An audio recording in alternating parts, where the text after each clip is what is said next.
Dear Luca, by the time you read this, I will be long gone. I'm in a place with your Grandma Nikki and your cousin Sam, and even if I'm not, I know that they are somewhere pleasant.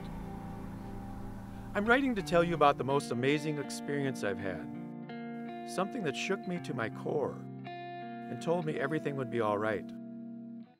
Something I want to share with you, to show you there is no reason to be afraid of death.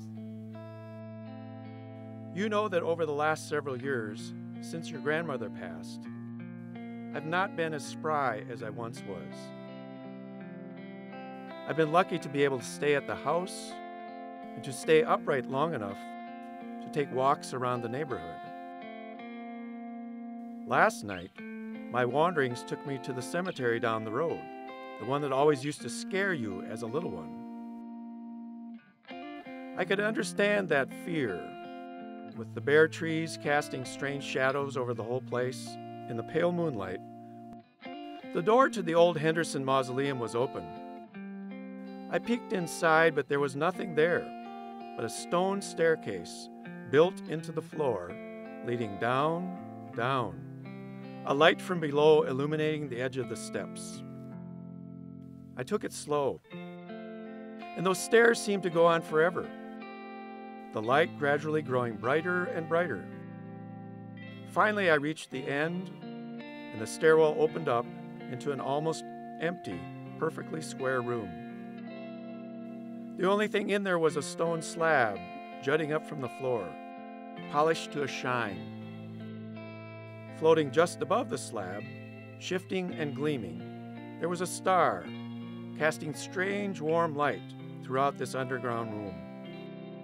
It was enchanting, enthralling, and I reached for it. It felt like sticking my hand into a sizzling bonfire, but it didn't hurt.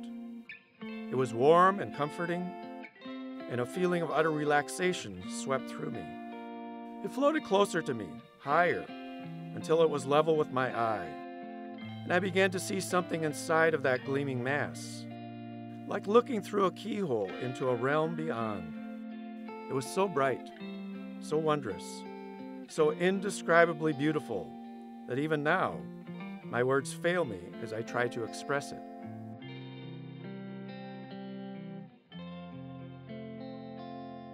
And there, staring into the heart of a star, clear through to the other side.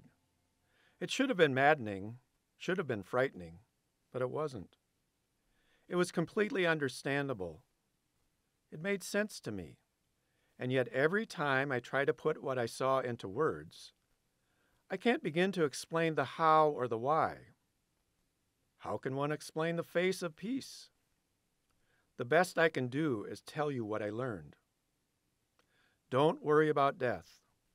It's as natural as life, and it's peaceful at the very end of it, no matter how it comes. Please, let yourself feel grief. Don't run from it or try to repress it. Grief is love with nowhere to go.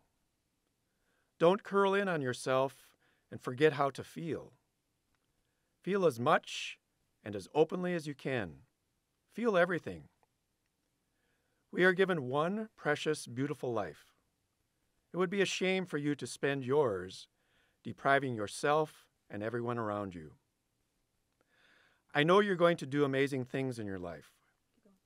Not to put too fine a point on it, but I hope it is a long, long while before we see each other again. I hope you live a long, happy life, free of fear, and be safe when you go. Love you always, Grandpa Willie.